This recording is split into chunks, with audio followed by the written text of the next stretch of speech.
mulher é sempre uma força muito importante nas lutas do PT. Seja em governos, no parlamento, nos movimentos sociais ou na linha de frente de programas como o Bolsa Família, o Minha Casa Minha Vida, o ProUni. Precisamos que as mulheres participem ainda mais da política. É assim que faremos um Brasil mais justo e acolhedor. Vem com a gente, vamos juntas reconstruir o Brasil.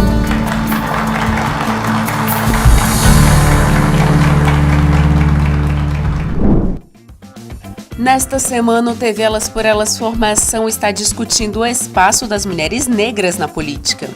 Hoje, Graciele Marques, vereadora e secretária estadual de combate ao racismo do Mato Grosso, fala sobre o modo pretista de governar. Olá, eu sou a professora Graciele, sou vereadora no município de Sinop e hoje nós vamos falar um pouquinho uma discussão inicial sobre o modo pretista de governar, ou seja, sobre como que os nossos mandatos, no meu caso, o mandato na Câmara de Vereadores pode favorecer a nossa população negra.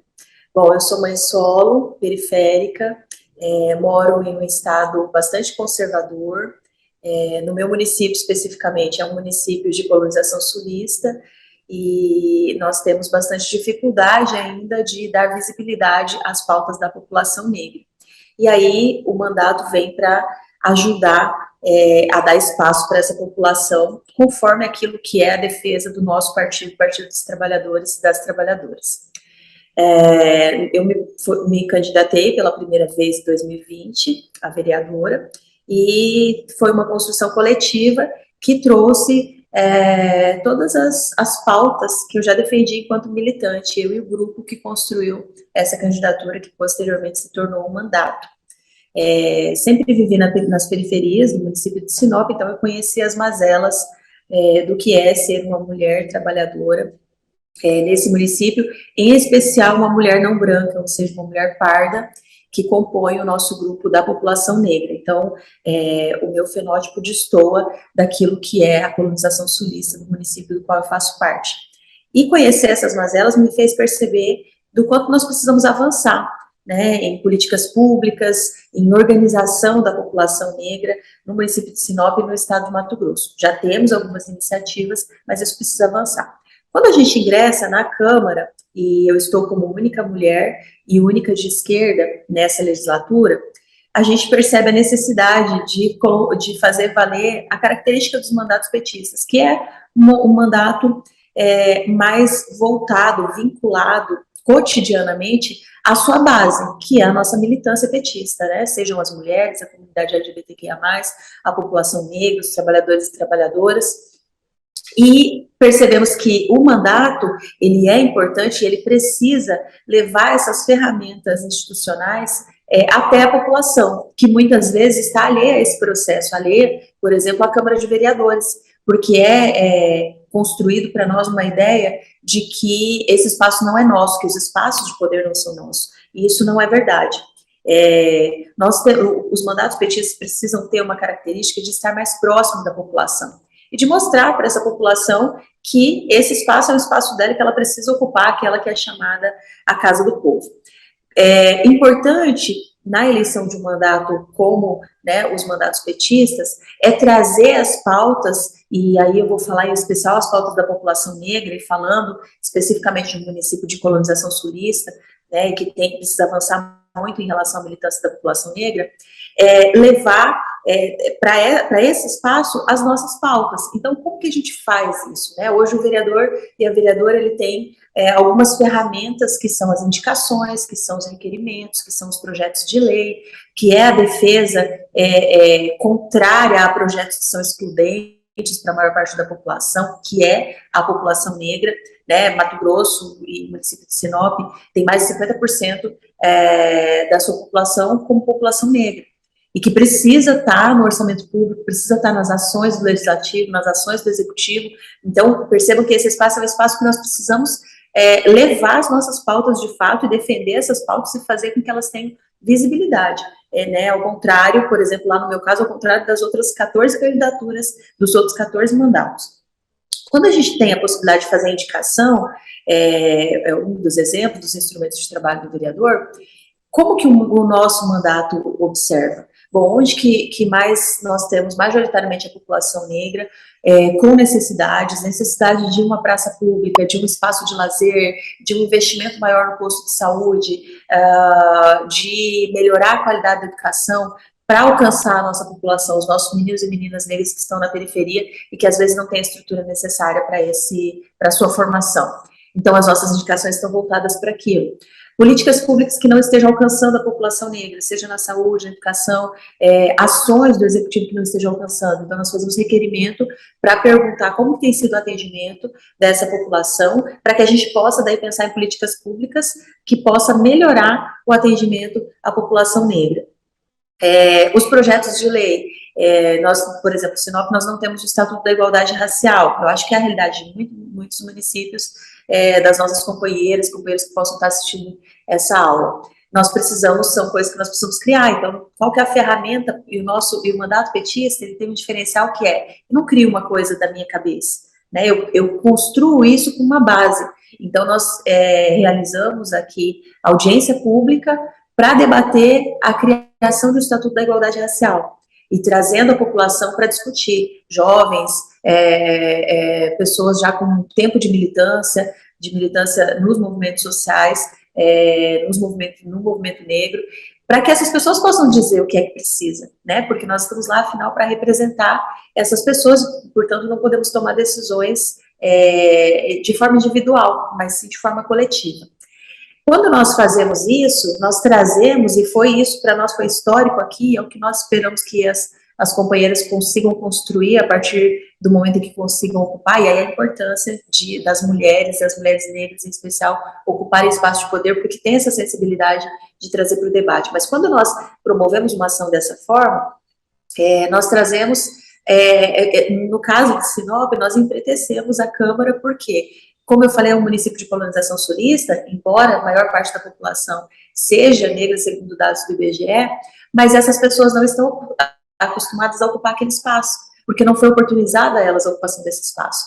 Então, quando nós fazemos uma audiência pública para debater a criação do Estatuto da Igualdade Racial, e que nós ampliamos a convocação da população para fazer esse debate, da população negra, nós temos uma outra cara na casa que é dita Casa do Povo, e aí sim, ela está pintada de povo, ela está com uma característica da população que é a maior parte do município, que inclusive é a população que mais carece de políticas públicas. Então, isso é muito gratificante, é necessário que nós tenhamos essa postura. A outra possibilidade é trazer, vocês devem, cada município tem uma característica, um nome para isso, mas no nosso caso aqui é Tribuna Livre, que é aquele espaço que você abre para que pessoas possam fazer fala sobre as necessidades da população. Então, com muita frequência, nós solicitamos essa Tribuna Livre para pessoas negras, para que elas mostrem qual é a realidade que elas vivenciam, para que elas mostrem quais são as mazelas lá da periferia, para que elas mostrem o que elas esperam daquela casa de leis, né? Então, isso é importante, é fundamental também. Essas audiências públicas, elas podem ter debates de diversas naturezas e que majoritariamente favoreçam a população negra. Quando eu vou debater as necessidades da saúde pública, por exemplo, lá da periferia, majoritariamente eu estou falando daquilo que acomete, das dificuldades, das necessidades que acometem a população negra, porque nós sabemos hoje que não por acaso, por um processo histórico, a maior parte da população que está lá na periferia é a população negra. Então, é fundamental que a gente traga esses debates em audiência pública de várias temáticas para trazer a população para debater, né? Porque estaremos favorecendo majoritariamente a população negra e é importante sempre dizer isso. É importante sempre dizer que é essa população que está lá com essas necessidades e que essa população também tem a capacidade de dizer, de falar sobre políticas públicas, de dizer aquilo que é a necessidade, de dizer aquilo que ela espera e que ela deve exigir do Poder Legislativo e também do Poder Executivo. Então, nós já fizemos audiência para debater, por exemplo, a PEC 32, para debater saúde pública, para debater Estatuto da Igualdade Racial, para debater políticas públicas e valorização da vida da população LGBTQIA+, e em todos esses espaços nós estamos trazendo para o debate, dizendo, olha, a população negra está presente aqui, seja como quem demanda a necessidade, quem precisa, seja também como quem quer opinar e quem tem o direito de opinar sobre a política pública que precisa alcançá-la, né? Outro ponto importante quando nós temos um mandato petista é ajudar na organização do movimento negro, das associações que trabalham com a população negra lá nas periferias, em outros espaços, favorecer a organização de políticas de instituições que possam gerar renda, ou de grupos, de iniciativas que possam gerar renda para a população negra. Tudo isso nós podemos fazer, o auxílio para essa organização pode ser feito, deve ser feito por um mandato petista. Então, nós temos no nosso mandato uma política de destinar, nós temos a possibilidade também de destinação de verba, de destinar majoritariamente para ações que vão favorecer a população negra. Seja, por exemplo, para favorecer um cursinho pré-vestibular para a juventude negra, seja para favorecer uma iniciativa de geração de renda para mulheres negras, mães de família, né? Enfim, são várias iniciativas que nós podemos e devemos fazer para que essa população esteja assistida também.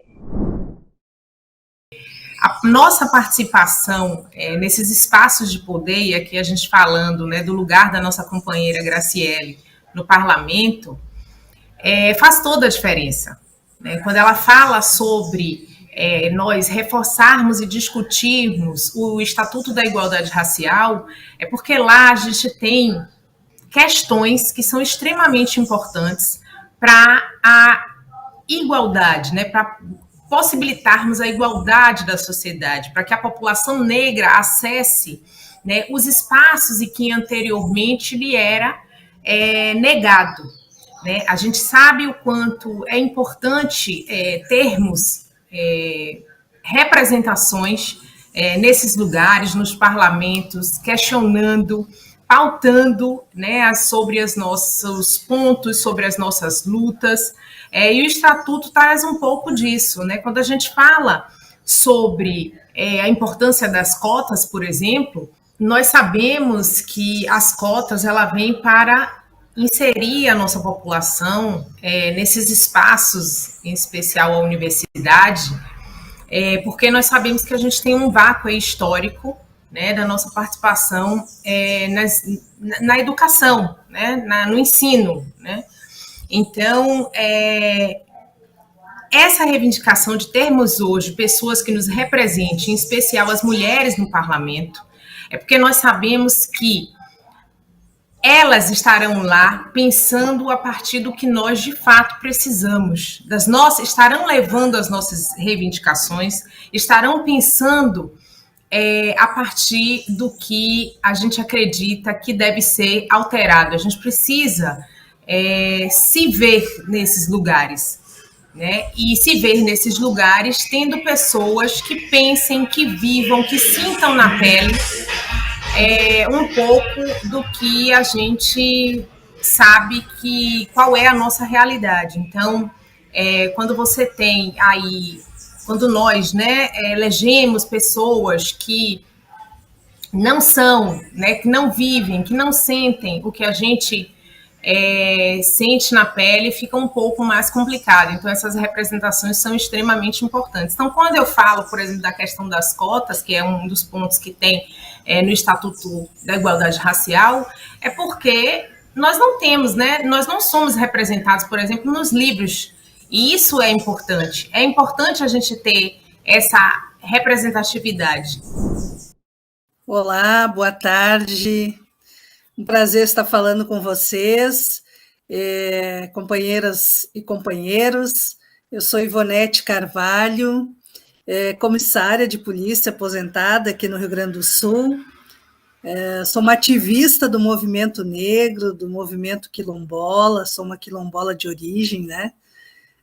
Venho de uma comunidade aqui no Rio Grande do Sul, no interior do Rio Grande do Sul, chamado Quilombo Vó Firmina e Maria Eulina, do qual muito me honra, né, ter essa origem de uma comunidade quilombola, neta de parteira, benzedeira, e estou muito honrada de estar aqui com vocês hoje para falar um pouco sobre economia e desenvolvimento social dentro de um universo das mulheres negras, né, e da população negra de uma forma geral, né, porque falar de mulher negra é falar das mulheres negras, é falar de 53% da nossa população brasileira, né?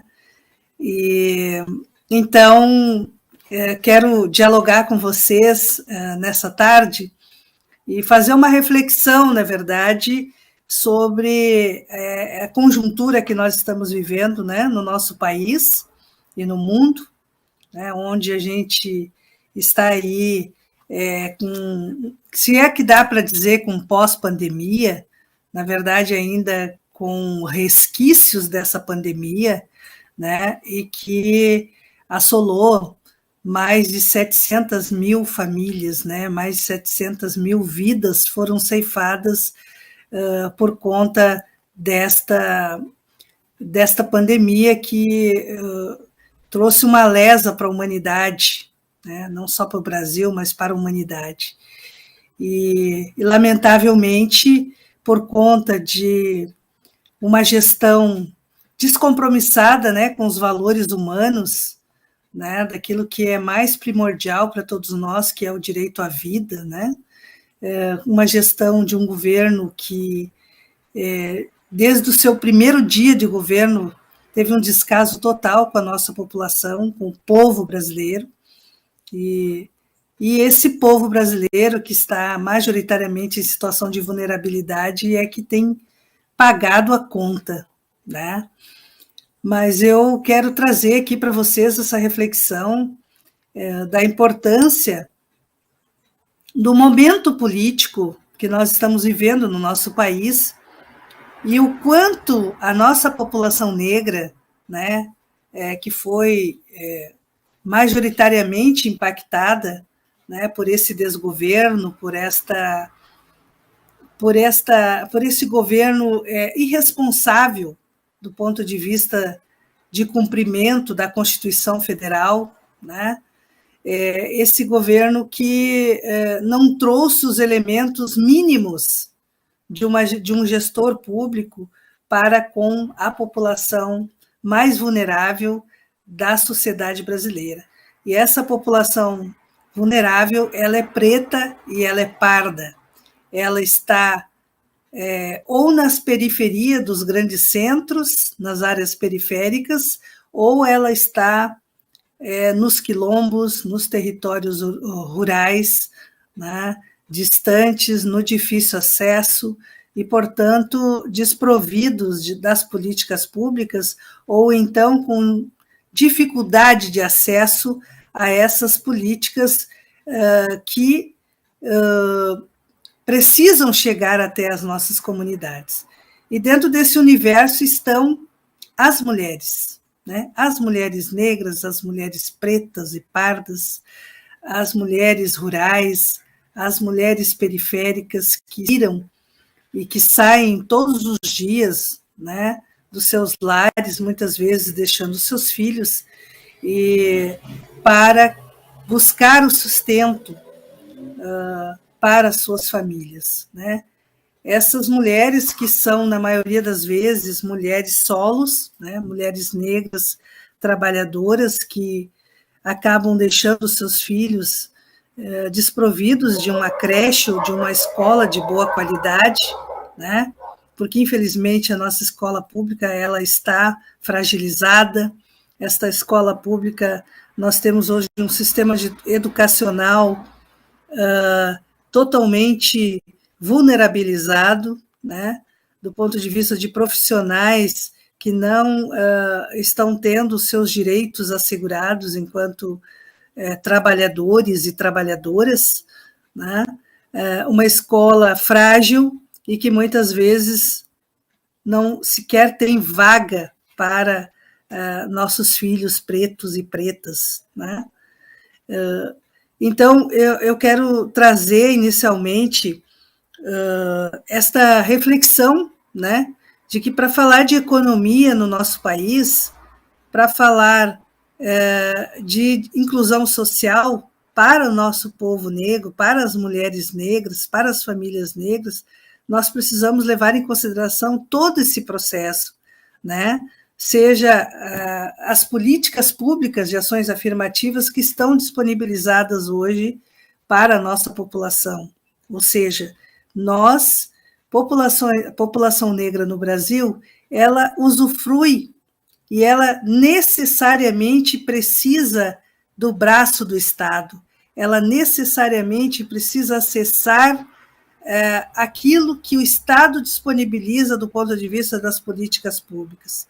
E quando essas políticas públicas elas estão fragilizadas, né, elas impactam diretamente na nossa população. Elas acabam incidindo na mudança, né, na qualidade de vida das nossas famílias, porque nós vemos, né, na base da pirâmide social, as mulheres negras estão, em sua maioria, né, no alce de pobreza, de vulnerabilidade e, portanto, na base social e abaixo da linha da miséria, majoritariamente, são mulheres negras periféricas e são mulheres rurais. Dizer aqui da importância da gente fazer essa reflexão e trazer elementos importantes que são, digamos assim, divisores de água, que são centrais na questão da inclusão social, do ponto de vista econômico das nossas comunidades, das nossas mulheres negras, né? Quando nós falamos da questão do empreendedorismo no Brasil, né, que está tão discutido nos últimos períodos por conta da pandemia, né, nossas famílias tiveram que se reinventar, tiveram que buscar alternativas devido ao alto índice de desemprego, né? As famílias estão, majoritariamente, as famílias negras estão dentro dessas estatísticas do alto nível de desemprego. Nós somos hoje 34 milhões de desempregados no Brasil, né? E majoritariamente são mulheres negras que estão desempregadas, fez com que a nossa população buscasse alternativas, né, a partir da sua criatividade, a partir do seu modo de viver e de ser dentro do território, buscando alternativas de autossustentabilidade, né? Nas áreas periféricas dos grandes centros, mulheres que conhecem alguma prática do artesanato ou que têm alguma vocação na área de empreendedorismo, elas passaram a buscar alternativas de complementação desta renda familiar, né? E muitas vezes, não só a complementação, mas muitas vezes a própria possibilidade e a única chance, né, com esta iniciativa de empreendedorismo, a única chance de sustentar as suas famílias. Majoritariamente, isso tem ocorrido no nosso país cada vez mais, né? Então, com esse momento de crise que nós vivemos, econômica e política no Brasil, esse impacto maior está se dando nesse segmento, que são as mulheres negras. Essa eleição, mais do que a definição de um novo governo, ela é a definição de qual civilização nós teremos. Nós estamos num grande momento da nossa história, que é uma divisão entre uma cultura de morte e um governo que respeita a vida das pessoas. Então, o primeiro ponto que nós precisamos entender, essa eleição, ela tem características muito próprias. E a representação dos grandes grupos sociais tem um peso diferenciado. Nós estamos nessa eleição colhendo alguns dos muitos esforços que estão resultando numa expansão de candidaturas de mulheres, de negros e negras, de orientação sexual. Nós estamos avançando em alguns patamares, mas nós não estamos ainda perto daquilo do que é necessário para, de fato, ocorrer uma inclusão. Então, esse momento é um momento de uma eleição que representa uma mudança histórica, né?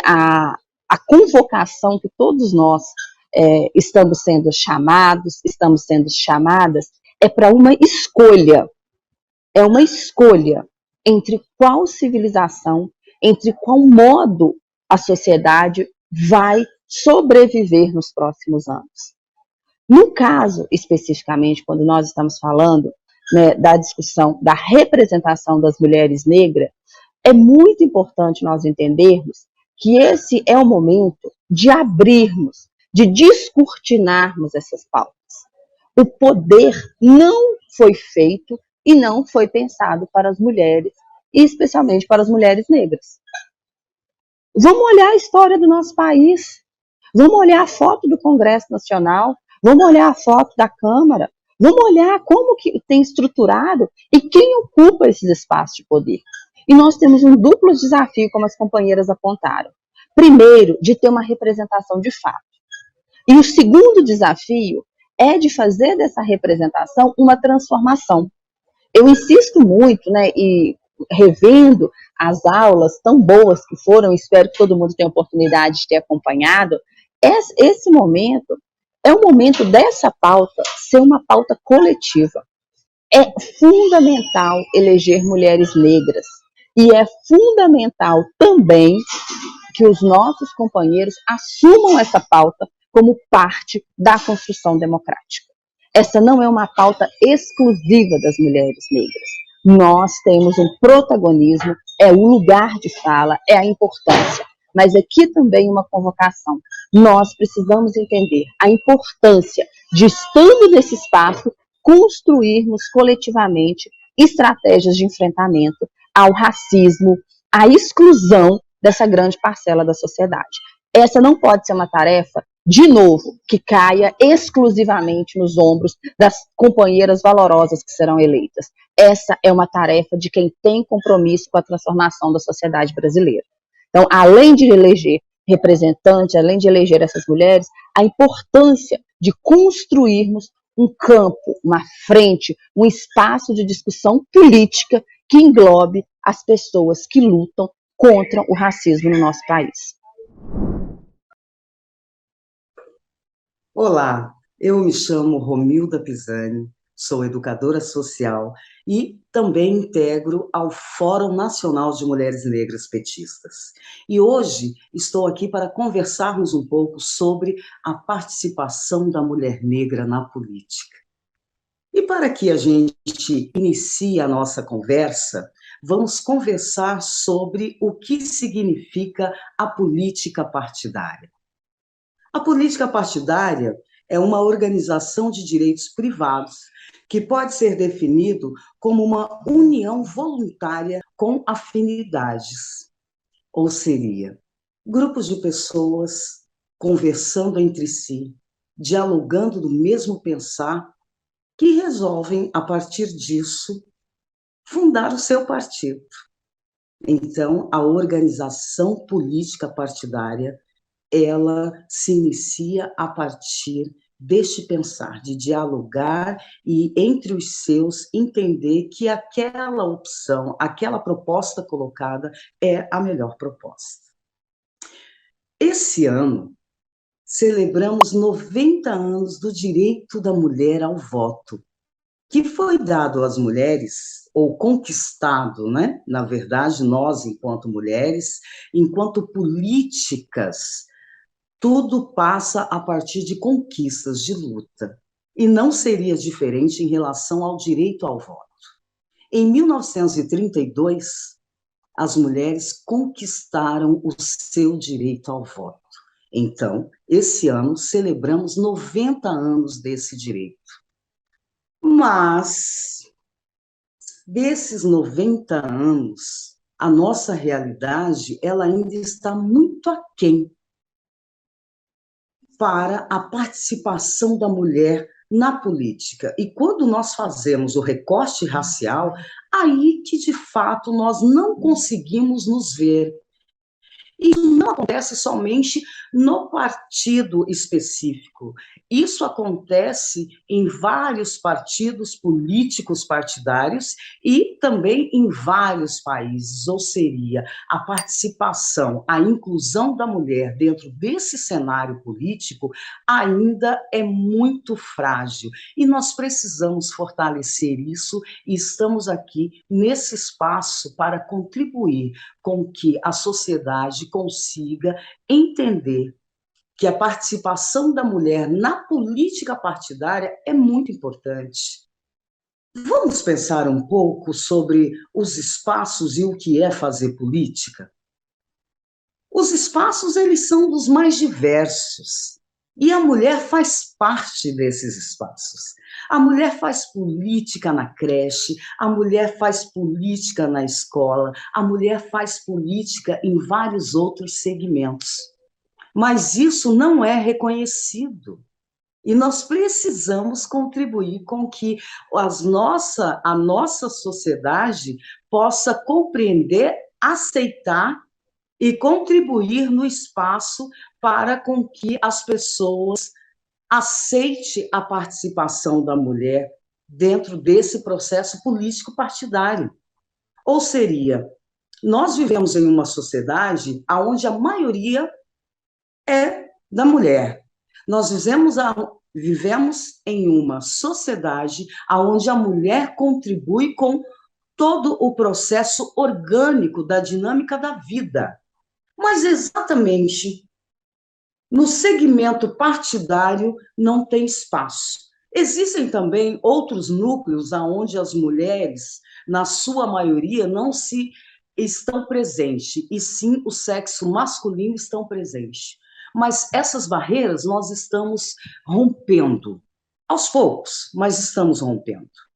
E quando nós trazemos isso e fazemos o recorte racial, a dificuldade, ela se torna gigantesca. Ou seria, existe ainda essa barreira para que nós, enquanto mulheres negras, pertencentes a esta sociedade, que temos uma participação orgânica dentro da construção dessa sociedade, esse espaço, romper essa barreira. Nós temos mulheres negras com total capacidade para atender a todos os quesitos de uma parlamentar, mas é a pigmentação da pele. É esse racismo estruturado, é esse racismo institucional, é esse racismo sistêmico que faz com que a mulher não caminhe, que a mulher negra não consiga alcançar o seu objetivo. Ela faz política na escola, ela faz política na creche, ela faz política no supermercado, ela faz política dentro de casa, ela faz política no seu ambiente de trabalho, mas quando ela se apresenta para fazer política partidária, a sociedade silencia. E olha que parte dessa sociedade é a sociedade brasileira afrodescendente. Ou seja, existe um mecanismo que nós precisamos romper para que essa estrutura racista se desmonte e nós, então, passamos a ter a referência da mulher negra no parlamento. Nós precisamos disso, romper essas barreiras, dando credibilidade para as companheiras negras capacitadas a ocuparem esses espaços. São espaços dos quais ela já pertence, mas, porém, não tem visibilidade. E quando eu digo esse já pertence, é no sentido de que a política ela é feita e ela é construída no seu dia a dia. E mesmo sendo construída no seu dia a dia, com toda a participação da mulher negra, ainda assim, quando ela se apresenta para o pleito eleitoral, existe essa dificuldade. Eu estou trazendo esses pontos no sentido que possa contribuir para a nossa reflexão no porquê que a mulher negra, ainda nos dias de hoje, não se vê representada, na sua maioria, nos parlamentos. Ou seria, nós temos uma política conservadora, uma forma de conduzir a política desse país com base no conservadorismo. O perfil é um perfil hétero, branco, é um perfil que não atende à diversidade do nosso país, que não atende à diversidade da nossa população brasileira. Essa população, pelo quantitativo, pelo censo, hoje mais de 54% afrodescendente. Ou seria, é uma miscigenação. E nós temos que dar visibilidade a isso, porque junto a essa miscigenação existe a essência da mulher negra, existe o fazer da mulher negra, existe a sensibilidade da mulher negra. E nós precisamos dar voz a essas mulheres para que elas possam estar na política partidária, nos representando. Representando a dona de casa, representando a professora, representando o educador social, representando o médico, ou seria nos diversos segmentos profissionais. Nós tivemos, nas eleições para a vereança, em 2020, mais de 84 mil candidatas negras. Porém, eleitas, nós tivemos um pouco mais de 3 mil candidatas adentrando nas câmaras municipais. Nós precisamos mudar essa realidade. É disso que eu estou falando.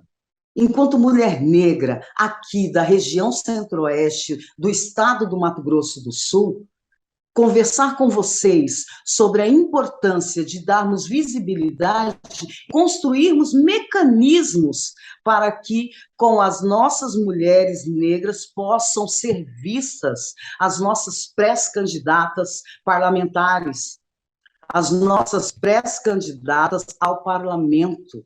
Nós precisamos construir instrumentos, nós precisamos pegar nas mãos dessas companheiras, para que elas possam, internamente e externamente, ampliar o seu público e, assim, também se tornar referência dentro da política partidária. A mulher negra é potência, a mulher negra é vida, a mulher negra ajuda a construir esse país de forma orgânica.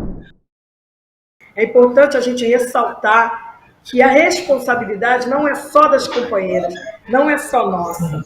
É importante a gente ressaltar que essa Secretaria de Mulheres está fazendo o papel dela, que é o papel da formação, que é o papel da informação, que é o papel do canal, que é muito importante esse processo. É bom que a gente parabenize a nossa secretária Anne Moura, é bom que a gente diga que o Elas por Elas, essa plataforma é uma plataforma importante e fundamental para o nosso conhecimento e para o nosso crescimento.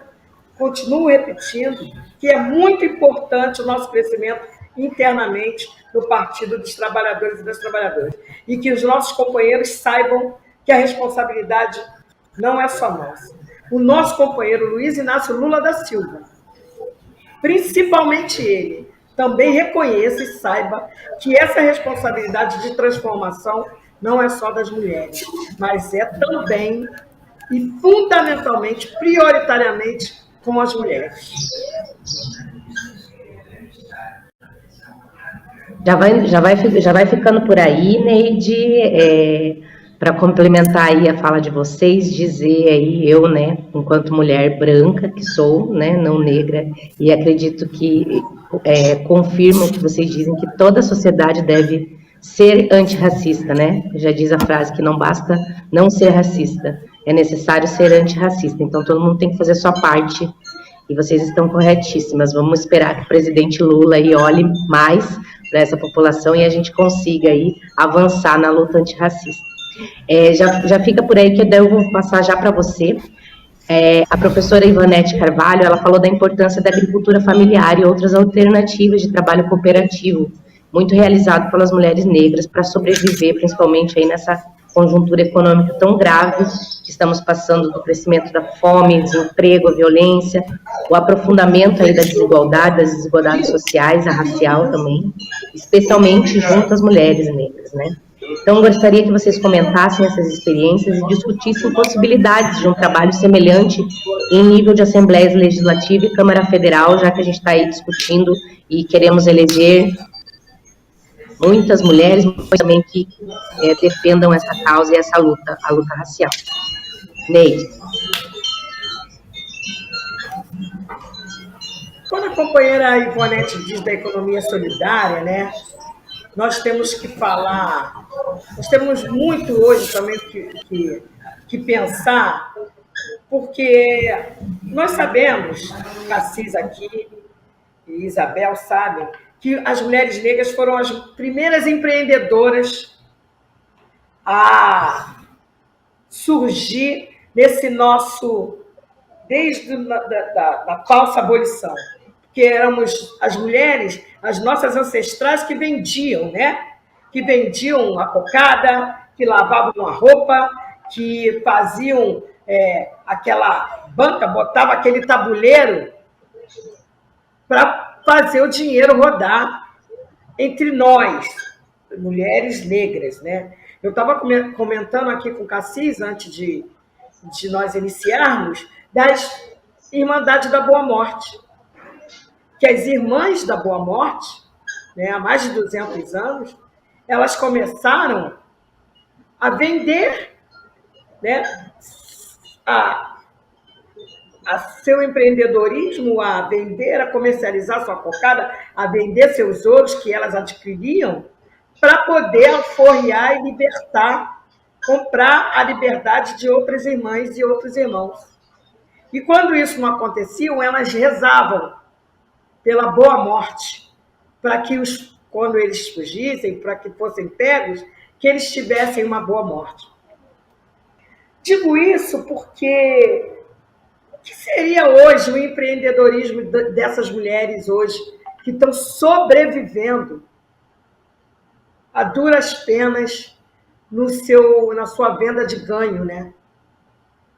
Porque essas mulheres são empreendedoras, elas que carregam, elas que produzem, elas que levam no ônibus, elas que arrastam o carrinho. Isso é mesmo empreender? É assim que chamamos? Isso é empreendedorismo? Então, hoje, nossas irmãs e irmãos negros, principalmente, eles sobrevivem do que eles produzem. E aí é onde a gente questiona aqui, eu vou deixar para que minha Isabel e Cassis entrem no olhar mesmo das políticas públicas. Queria que vocês comentassem, a partir do que hoje eu trago da realidade, que esse empreendedorismo não é um empreendedorismo, é uma lei da sobrevivência. Eu gostaria que vocês agora entrassem na parte do que seria um empreendedorismo, o que seria, o que nós temos, o que nós pensamos em um empreendedorismo para essa parte da nossa população que trabalha com a economia solidária, com artesanato, o que nós poderíamos fazer em termos de políticas públicas para que, de fato, fosse e começássemos a ser grandes mulheres e homens, principalmente mulheres empreendedoras. Olá, eu sou Ruth Salles, né? Sou mulher negra, ativista, petista, do Fórum de Mulheres Negras do Rio, também faço parte do Fórum Nacional de Mulheres Negras Petistas, e hoje eu estou aqui para falar um pouquinho, né, sobre a cultura da violência. O que é a cultura da violência para nós? E aí a gente pode falar um pouquinho quem está hoje no partido de esquerda, as mulheres negras, né, o povo na favela, o reflexo dessa violência, né, dessa cultura da violência, como tem sido para a gente. Já a OMS, ela fala, né, da cultura da violência ser conceituada como intencional, quando é usada a força física, né, ou a força do poder, né, contra as pessoas. E isso nos traz hoje para o momento que nós estamos vivendo da conjuntura política, né?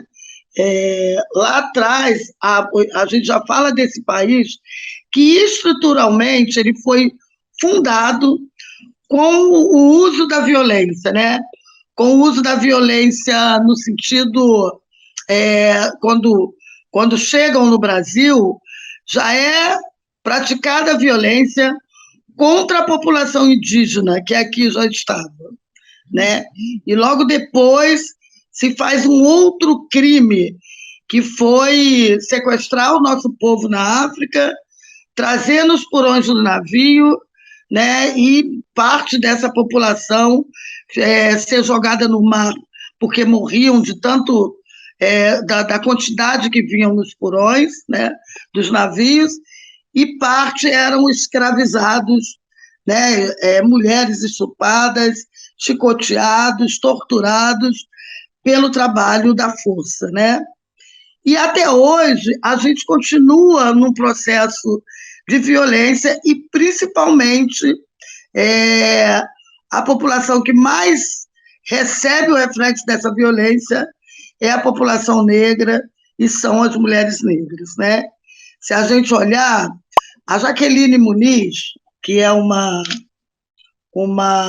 técnica, né, da área de segurança, ela fala muito no sentido de é preciso provocar o caos, né, para poder as pessoas perderem a noção e avançar coisas que a gente já sabe o que é. Então, por exemplo, este momento que nós estamos vivendo de eleição, nós estamos vivendo exatamente isso.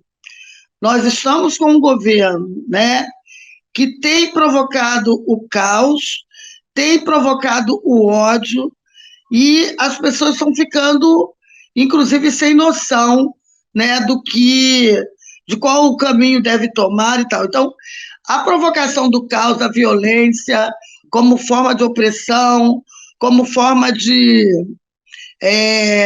avançar, né, para cima do nosso povo, é uma das formas de violência que nós vivemos, é uma cultura da violência. A cultura da violência no Brasil, ela faz com que entre um jovem negro e um jovem branco, o jovem negro tem 23,5% de ser assassinado por uma estigmatização da figura, da raça e do menino negro. Dentro do Brasil, 58% das mulheres assassinadas, né, pela violência doméstica ou por qualquer outra forma de violência, 68% dessas mulheres são negras, né? Então, é só para a gente entender que a violência ela é muito mais direcionada para a questão de raça, né, de que propriamente da pessoa. Então, um jovem negro ele tem 23% de chance a mais de ser morto do que um jovem branco. Dentro de todo o número de mulheres, né, assassinadas no Brasil, 68 mulheres são negras. Então, a maioria das mulheres são negras. Os grupos mais atingidos pela violência no Brasil, está mais do que claro que são negros, mulheres, população pobre na comunidade, a população LGBTQIA+, e a nossa população carcerária, que também é um número grande, né, dentro dos cárceres e que morrem também, né? Então, se a gente prestar atenção, a cultura da violência nesse país sempre, estruturalmente, foi dado para o negro, o pobre, a mulher negra, né? Estruturalmente, esse país prova que ele é racista e que ele mata pobre, negro e mulheres. Né? A cultura da violência colocada para nós nessa conjuntura tem sido muito maior, que é pregar o racismo, avançando o racismo, que é pregar o ódio, né, pela população LGBT, né, que é dizer que a questão religiosa, provocar o ódio dizendo sobre a religião de matriz africana ser a religião do demônio, demoníaca, enfim, satanizar, né, outras religiões. Então, a gente está dentro de um processo, de um Estado, de um país, que tem provocado cada vez mais, acrescentado dentro da cultura do ódio, para que eles possam avançar, para que o nosso povo possa, inclusive, perder um pouco a direção, né, e o nosso povo ter medo, né? Hoje, por exemplo, a gente vive aqui nas favelas do Rio verdadeiro genocídio do nosso povo negro e do nosso povo pobre, aonde o Estado entra na nossa comunidade nesse momento de eleição, tem adentrado dentro das nossas comunidades e não é para prender, não é combate à droga, é justamente a cultura da violência, é entrar, matar, para depois negociar a questão política, a questão da eleição. Então, nós, mulheres negras, nós, povo preto de favela, somos totalmente refém dessa violência, e é uma violência estrutural, né, do nosso país. Ela sempre é provocada na hora certa e sabem para que estão provocando essa violência, né, dentro do nosso país. Toda semana você acompanha um tema diferente no TV Elas por Elas Formação. Anote na sua agenda, de segunda a sexta-feira, às 4h. Reveja esta e outras aulas na playlist da TV Elas por Elas Formação, no canal da TV PT no YouTube ou em formato de podcast no Spotify.